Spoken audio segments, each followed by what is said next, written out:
B news. नमस्कार, मैं हूं सुरेंद्र ठाकुर। आपका स्वागत है लोकतंत्र प्रहरी के 8 PM न्यूज में, जहां हम देखेंगे दुर्ग जिले समेत प्रदेश एवं देश विदेश की कुछ प्रमुख खबरें। तो आइए खबरों का सिलसिला शुरू करते हैं दुर्ग जिले की खबरों से। भिलाई लिंक रोड कैंप 2 में श्रद्धा, भक्ति और वैदिक मंत्रोच्चार के बीच भैरव मंदिर की प्राण प्रतिष्ठा समारोह भव्य रूप से संपन्न हुई। शोभा यात्रा, हवन, महाआरती और महाभंडारे की में बड़ी संख्या में श्रद्धालुओं ने शामिल होकर धार्मिक आस्था का परिचय दिया। भिलाई के लिंक रोड कैंप 2 स्थित भैरव मंदिर में स्वर्गीय बाबूलाल गहलोत एवं स्वर्गीय चंदा देवी गहलोत की स्मृति में प्राण प्रतिष्ठा समारोह का आयोजन किया गया। 22 जून से शुरू हुए इस धार्मिक आयोजन में प्रतिदिन वैदिक विधि विधान के साथ पूजा, हवन और विभिन्न अधिवास संपन्न हुए। शुक्रवार को भव्य शोभा यात्रा निकाली गई, जिसमें नगर भ्रमण कर पूरे क्षेत्र को भक्तिमय माहौल में सराबोर कर दिया। 27 जून को वैदिक मंत्रोच्चार के बीच भगवान भैरव की प्रतिमा की प्राण प्रतिष्ठा, हवन, पूर्णाहुति और महाआरती संपन्न हुई। बीकानेर, राजस्थान से आमंत्रित 11 विधान पंडितों की टीमों ने पूरे अनुष्ठान को शास्त्र सम्मत विधि से संपन्न कराया। यज्ञाचार्य पंडित आशीष भादानी एवं यज्ञ ब्रह्मा योगेश ओझा शास्त्री के सानिध्य में सैकड़ों श्रद्धालुओं ने हवन में आहुति देकर पूर्ण लाभ प्राप्त किया। इस अवसर पर जनप्रतिनिधियों, सामाजिक कार्यकर्ताओं और बड़ी संख्या में श्रद्धालुओं की उपस्थिति रही, जिन्होंने आयोजन की भव्यता को और बढ़ाया। महाआरती एवं महाभंडारे के साथ समारोह का समापन हुआ, जहां श्रद्धालुओं ने प्रसाद ग्रहण कर भगवान भैरव का आशीर्वाद प्राप्त किया। दुर्ग का हेमचंद यादव विश्वविद्यालय अब केवल परीक्षा कराने वाली संस्था नहीं रहेगा, बल्कि यहाँ 11 साल बाद नियमित पढ़ाई की शुरुआत होने जा रही है। नए शैक्षणिक सत्र से 5 विषयों में पीजी कोर्स, नए प्रोफेशनल प्रोग्राम और रिसर्च को बढ़ावा देने की तैयारी पूरी कर ली गई है। दुर्ग स्थित हेमचंद यादव विश्वविद्यालय में करीब 11 वर्षों बाद पहली बार यूनिवर्सिटी टीचिंग डिपार्टमेंट यानी यूपीडी की शुरुआत होने जा रही है। नए शिक्षण सत्र से फिजिक्स, केमिस्ट्री, मैथमेटिक्स, बॉटनी और जूलॉजी विषय में स्नातकोत्तर स्तर की पढ़ाई शुरू होगी। विश्वविद्यालय प्रशासन को इन 5 विषयों की मंजूरी मिल चुकी है और जुलाई से कक्षाएं शुरू करने की तैयारी पूरी कर ली गई है। कुलपति प्रोफेसर संजय तिवारी ने कहा कि अब विश्वविद्यालय का लक्ष्य केवल परीक्षाएं कराना नहीं, बल्कि गुणवत्तापूर्ण शिक्षा, शोध और अकादमिक उत्कृष्टता को बढ़ावा देना है। इसके साथ ही AICTE से MBA, MCA, फिटनेस सहित 8 नए प्रोफेशनल कोर्स को भी स्वीकृति मिल गई है। भविष्य में supply chain management, blockchain management, travel and tourism और स्पेशल BEd जैसे रोजगारमुखी पाठ्यक्रम भी शुरू किए जाएंगे। विश्वविद्यालय में शोध गतिविधियों को बढ़ावा देने के लिए प्री PhD परीक्षा शुरू हो चुकी है और मेधावी विद्यार्थियों को गोल्ड मेडल देने की भी योजना बनाई गई है। नई बिल्डिंग का लोकार्पण होने तक प्रैक्टिकल कक्षाओं के लिए BIT साइंस कॉलेज और अन्य सहयोगी संस्थाओं की प्रयोगशाला का उपयोग किया जाएगा, जिससे छात्रों की पढ़ाई प्रभावित न हो।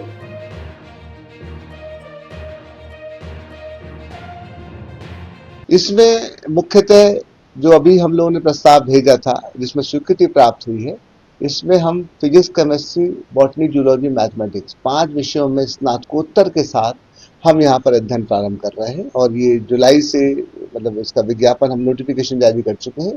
जुलाई से कक्षाएं प्रारंभ हो जाएंगी ये वाली। इसके अलावा जैसे आप जानते हैं कि all India council for technical education जो है, उसने 8 विषयों के लिए इस विश्वविद्यालय को स्वीकृति प्रदान की है, जिसमें आपका MCA भी है, MBA भी है, फिनटेक भी है और जो हमारे छत्तीसगढ़ अंजोर का विषय है, जिसके अंदर सप्लाई और चेन मैनेजमेंट और अपना ब्लॉकचेन मैनेजमेंट और ट्रैवल एंड टूरिज्म।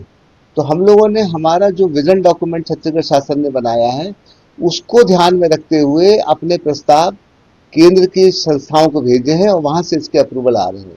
इसके अलावा एक और जो हम लोग चाहते हैं कि जो हमारे राज्य में काम कम हुआ है दिव्यांग जनों के लिए, तो इसमें रिहेबिलिटेशन काउंसिल ऑफ इंडिया जो है, उससे हम लोग स्पेशल BEd प्रोग्राम, क्योंकि स्पेशल BEd के अंदर काफी कम काम हुआ है और लगातार अब हर संस्था को आवश्यक है कि वो स्पेशल बीडीबीएड ट्रेन व्यक्ति को वहां पर रखे, चाहे वो केंद्रीय विद्यालय हो चाहे नवोदय विद्यालय हो।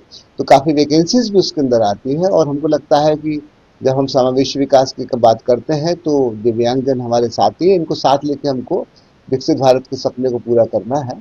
तो इस पे हम लोग एक centre for excellence in special education भी प्रारंभ कर रहे हैं, जिसका प्रस्ताव अंतिम चरणों के अंदर है। तो उसकी स्वीकृति भी आ जाती है, राज्य शासन से अनुमति आती है, तो वो भी हम लोग प्रारंभ यहाँ पर करेंगे। पर नई बिल्डिंग शुरू होगी अभी हाँ, उसमें उसका लोकार्पण का विषय है वो, क्योंकि आपको पता है कि अभी शीघ्र ही कुछ कार्य बचा हुआ है और जल्दी वो कार्य हो जाएगा। तो वहाँ पर हम थ्योरी क्लासेस लगाएंगे, लैब वगैरह भी एस्टेब्लिश कर रहे हैं। दूसरा विकल्प जैसे हमारा गवर्नमेंट बीवाईटी साइंस कॉलेज है, इनके साथ भी हमारा MOU हो चुका है, बात हो चुकी है। और प्रारंभ में अगर कहीं पे कुछ प्रैक्टिकल हम लोग अपने दूसरी बिल्डिंग में करवाएंगे और बाकी प्रैक्टिकल जो होंगे, क्योंकि हम लोगों ने रूसा के तहत उस पर काफी कार्य कर चुके हैं, इन महाविद्यालयों के सहयोग से पहले वर्ष में लैब वर्क भी हम लोग करेंगे इसके अंदर जो है।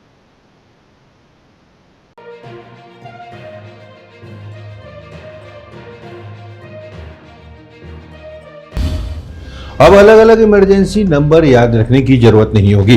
जल्द ही पुलिस, फायर और मेडिकल समेत सभी आपात सेवाएं सिर्फ डायल 112 से उपलब्ध होंगी। सुप्रीम कोर्ट के निर्देश के बाद छत्तीसगढ़ सहित देश भर में सभी इमरजेंसी हेल्पलाइन नंबर को एकीकृत करने की तैयारी शुरू हो गई है।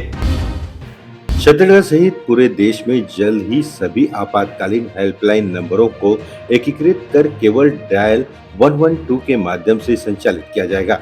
सुप्रीम कोर्ट ने सभी राज्यों और केंद्र शासित प्रदेशों को 3 महीने के भीतर डायल 100, डायल 101, 102, 108, 1033 और 1091 समेत सभी इमरजेंसी नंबरों को 112 में मर्ज करने का निर्देश दिया है।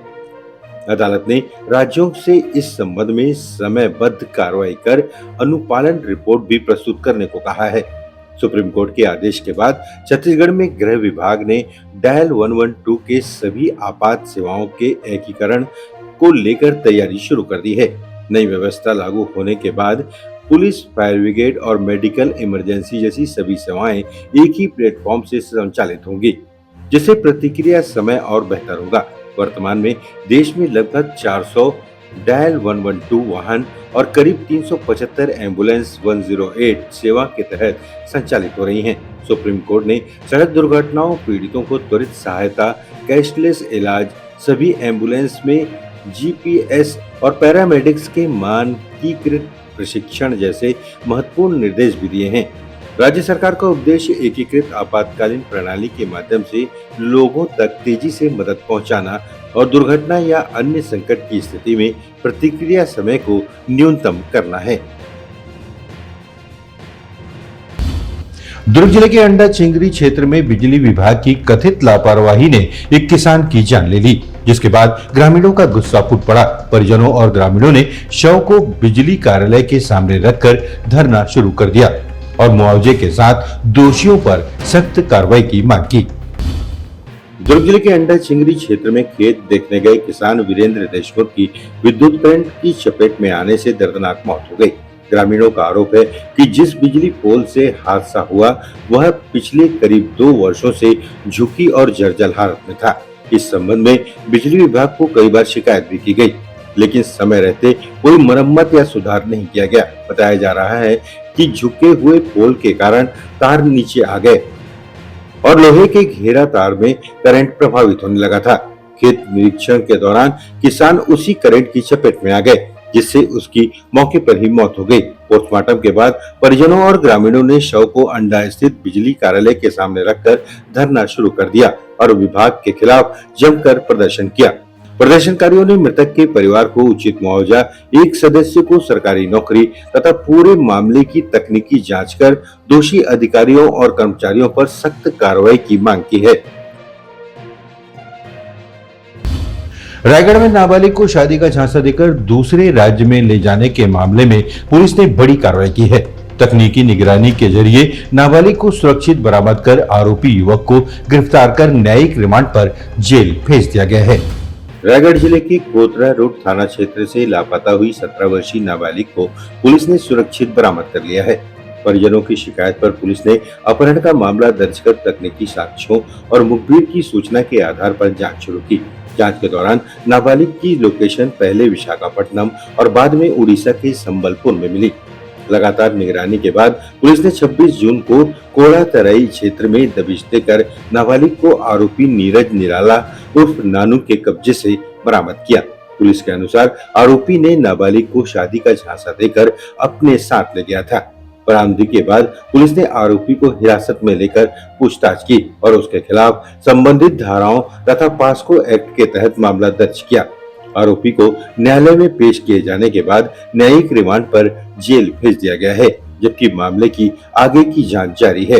एसएसपी शशि मोहन सिंह ने कहा कि अभियान संवेदना के तहत गुमशुदा बच्चों की सुरक्षित बरामदगी और उन्हें बहला फुसलाकर ले जाने वाले आरोपियों के खिलाफ सख्त कार्रवाई लगातार जारी रहेगी। जांजगीर चांपा में एक दर्दनाक सड़क हादसे की खबर सामने आई है, जहां मॉर्निंग वॉक पर निकले 3 लोगों की मौके पर ही मौत हो गई। तेज रफ्तार अज्ञात वाहन हादसे के बाद फरार हो गया है, जबकि पुलिस सीसीटीवी फुटेज के जरिए आरोपी चालक की तलाश में जुटी हुई है।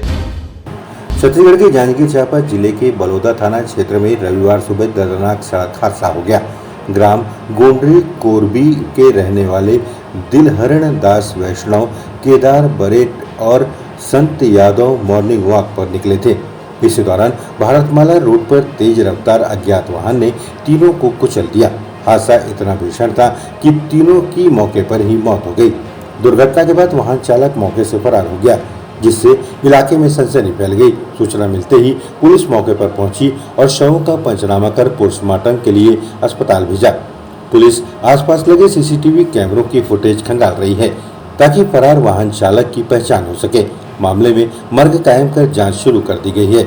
वहीं पोस्टमार्टम के बाद शव परिजनों को सौंपे जाएंगे। बिलासपुर के गांव ने शिक्षा का ऐसा मॉडल तैयार किया है जिसकी चर्चा अब पूरे प्रदेश में हो रही है, जहां किताबों के साथ साथ गांव की दीवारें भी बच्चों को पढ़ा रही हैं और प्रतियोगी परीक्षाओं की तैयारी आसान बना रही हैं। बिलासपुर जिले की ग्राम पंचायत सेलर में शिक्षा को नई दिशा देने वाली अनोखी पहल शुरू की गई है। गांव की गलियों और सार्वजनिक स्थानों की दीवारों को चलती फिरती पाठशाला में तक बदल दिया गया है। इन दीवारों पर सामान्य ज्ञान, गणित, विज्ञान, इतिहास, भूगोल, रीजनिंग और करंट अफेयर्स से जुड़े सवाल लिखे गए हैं। बच्चे रोज स्कूल आते जाते इन सवालों को पढ़ते हैं, जिससे उनकी पढ़ाई और प्रतियोगी परीक्षाओं की तैयारी साथ साथ हो रही है। इस पहल के तहत हर 2 महीने में 50 नए सवाल लगाए जाएंगे, जिससे पूरे साल करीब 300 नए प्रश्न बच्चों को सीखने के लिए मिलेंगे। सवालों के आधार पर समय समय पर प्रतियोगिताएं भी आयोजित होंगी और बेहतर प्रदर्शन करने वाले छात्रों को सम्मानित किया जाएगा। इस पहल की शुरुआत बिल्हा जनपद पंचायत के उपाध्यक्ष विक्रम सिंह और ग्राम पंचायत सेलर के सरपंच धनंजय सिंह ठाकुर ने ग्रामीण छात्रों को बेहतर अवसर देने के उद्देश्य से की है। स्थानीय लोगों का मानना है कि कम खर्च में शुरू किया गया यह अभिनव शिक्षा मॉडल भविष्य में दूसरे गांव के लिए भी प्रेरणा और प्रतियोगी परीक्षाओं की तैयारी का मजबूत माध्यम बन सकता है।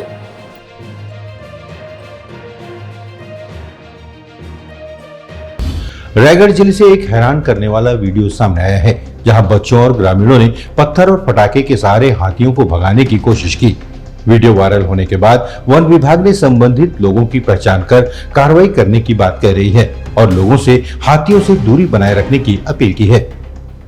छत्तीसगढ़ के रायगढ़ जिले के ग्राम छर्रा टांगर में 2 जंगली हाथियों को भगाने का वीडियो सोशल मीडिया पर तेजी से वायरल हो रहा है। वीडियो में बच्चे और ग्रामीण हाथियों पर पत्थर फेंकते और पटाखे फोड़ते दिखाई दे रहे हैं, जिससे हाथी घबराकर इधर-उधर भागने लगे। जानकारी के अनुसार शनिवार सुबह दोनों हाथी छाल रेंज से घड़घोड़ा वन परिक्षेत्र के खेतों में पहुंच गए थे। हाथियों की सूचना मिलते ही बड़ी संख्या में ग्रामीण मौके पर पहुंच गए और शोर मचाकर उन्हें खदेड़ने लगे। सूचना मिलने पर वन विभाग की टीम मौके पर पहुंची और ग्रामीणों को हाथियों से सुरक्षित दूरी बनाए रखने की समझाइश दी। घरघोड़ा प्रभारी रेंजर विक्रांत कुमार ने बताया कि वीडियो में दिखाई दे रहे लोगों की पहचान कर उनके खिलाफ नियमानुसार कार्रवाई की जाएगी। इससे पहले भी रील बनाने के लिए कुछ युवकों द्वारा हाथी पर पत्थर फेंकने का मामला सामने आया था, जिससे हाथी युवकों की ओर दौड़ पड़ा। वन विभाग के अनुसार रायगढ़ जिले के धर्मजयगढ़ और रायगढ़ वन मंडलों में वर्तमान में 162 हाथियों का विवरण है। ऐसे में विभाग ने लोगों से अपील की है कि वन्य जीवों को उकसाने या उनके करीब जाने से बचें और किसी भी स्थिति में तुरंत वन विभाग को सूचना दें। पुणे के चर्चित केतन अग्रवाल मर्डर केस में पुलिस जांच के दौरान कई नए और अहम दावे सामने आए हैं। पुलिस का कहना है कि आरोपियों ने वारदात से पहले कथित तौर पर गूगल पर हत्या की योजनाओं से जुड़े कई सवाल सर्च किए थे और अब मामले की फॉरेंसिक जांच भी तेज कर दी गई है। पुणे के केतन अग्रवाल मर्डर केस की जांच में पुलिस ने कई नए तथ्यों का दावा किया है। पुलिस के अनुसार आरोपी सिया गोयल और चेतन चौधरी ने कथित तौर पर गूगल पर लोहगढ़ किले के डेथ पॉइंट, वहां पहुंचने का रास्ता और अन्य संबंधित जानकारियां खोजी थी। जांच में यह भी दावा किया गया है कि दोनों ने कथित रूप से ऐसे सवाल भी सर्च किए कि अपराध के बाद संदेह से कैसे बचा जाए और किन डिजिटल रिकॉर्ड्स को हटाया जाए। पुलिस के मुताबिक आरोपी चेतन ने वारदात वाले दिन अपनी पहचान छिपाने के लिए अपना मोबाइल एक दुकान पर छोड़ दिया था और दूसरे मोबाइल का इस्तेमाल किया। फिलहाल पुलिस डिलीट किए गए व्हाट्सएप संदेशों को, जब्त किए गए इलेक्ट्रॉनिक उपकरणों की फॉरेंसिक जांच करा रही है। रविवार को पुलिस दोनों आरोपियों को लोहगढ़ किले लेकर पहुंची, जहां कथित घटनाक्रम को समझने के लिए क्राइम सीन रिक्रिएट किया गया। इसी बीच केतन अग्रवाल के परिजनों ने कैंडल मार्च निकालकर आरोपियों के खिलाफ कड़ी कानूनी कार्रवाई की मांग की। पुलिस की जांच जारी है और मामले में अंतिम निष्कर्ष अदालत में प्रस्तुत किए जाने वाले साक्ष्यों और न्यायिक प्रक्रिया के आधार पर तय होगा। मध्यपुर में एक बार फिर तनाव बढ़ गया है। अमेरिका और ईरान ने एक दूसरे के खिलाफ नई सैन्य कार्रवाई और जवाबी हमलों के दावे किए हैं। हॉर्मुज स्ट्रेट में एक तेल टैंकर पर हमले के बाद क्षेत्र में सुरक्षा व्यवस्था कड़ी कर दी गई है और घटनाक्रम पर पूरी दुनिया की नजर बनी हुई है। अमेरिकी सेंट्रल कमांड यानी सेंटकॉम के अनुसार अमेरिकी सेना ने हॉर्मुज स्ट्रेट के पास ईरान के कई सैन्य ठिकानों पर कार्रवाई की है। अमेरिका का कहना है कि यह कार्रवाई तेल टैंकर MT किको पर हुए ड्रोन हमले के जवाब में की गई, जिसे उसने ईरान से जोड़ा है। दूसरी ओर ईरान ने दावा किया है कि उसने जवाबी कार्रवाई में बहरीन और कुवैत में अमेरिकी सैन्य ठिकानों को मिसाइल और ड्रोन से निशाना बनाया। हॉर्मुज स्ट्रेट से गुजर रहे एक तेल टैंकर पर हमले के बाद समुद्री सुरक्षा को लेकर चिंता बढ़ गई है। हालांकि शुरुआती रिपोर्ट के अनुसार चालक दल सुरक्षित है। अमेरिका का आरोप है कि ईरान ने संघर्ष विराम की शर्तों का उल्लंघन किया, जबकि ईरान ने अमेरिकी कार्रवाई को अंतर्राष्ट्रीय कानून के खिलाफ बताया है। दोनों देशों के बीच बढ़ते सैन्य तनाव के कारण खाड़ी क्षेत्र में सुरक्षा व्यवस्था और सतर्कता बढ़ा दी गई है। क्षेत्रीय हालात को देखते हुए अंतर्राष्ट्रीय समुदाय लगातार स्थिति पर नजर बनाए हुए है और तनाव कम करने की अपील कर रहा है। इस बीच संघर्ष विराम को लेकर दोनों पक्ष एक दूसरे पर आरोप लगा रहे हैं, जिससे क्षेत्र में हालात अभी भी संवेदनशील बने हुए हैं। छत्तीसगढ़ में बारिश का दौर अब और तेज होने वाला है। मौसम विभाग ने अगले एक सप्ताह तक कई जिलों में भारी बारिश और आकाशीय बिजली गिरने की चेतावनी जारी की है। वहीं दक्षिण पश्चिम मानसून अगले 3 से 4 दिनों में प्रदेश के बाकी हिस्सों तक पहुंचने की संभावना जताई गई है। छत्तीसगढ़ में अगले एक सप्ताह तक बारिश की गतिविधियों में तेजी आने के संकेत हैं। मौसम विभाग ने कई जिलों में मध्यम से भारी बारिश और आकाशीय बिजली गिरने का अलर्ट जारी किया है। विभाग के अनुसार दक्षिण पश्चिम मानसून अगले 3 से 4 दिनों में प्रदेश के शेष हिस्सों तक पहुंच सकता है। बीते 24 घंटे के दौरान रायपुर समेत कई जिलों में हल्की से मध्यम बारिश दर्ज की गई। रायपुर में कुंडहर चौक पर झमाझम बारिश हुई, जबकि नजदीकी VIP चौक पर मौसम लगभग सूखा रहा।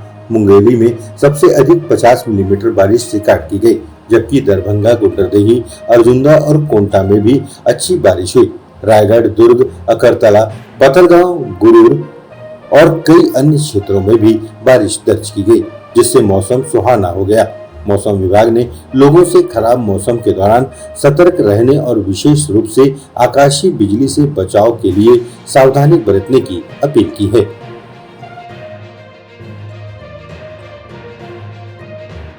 आज की खबरों में बस इतना ही। मुझे दीजिए इजाजत। आप देखते रहिए लोकतंत्र प्रहरी।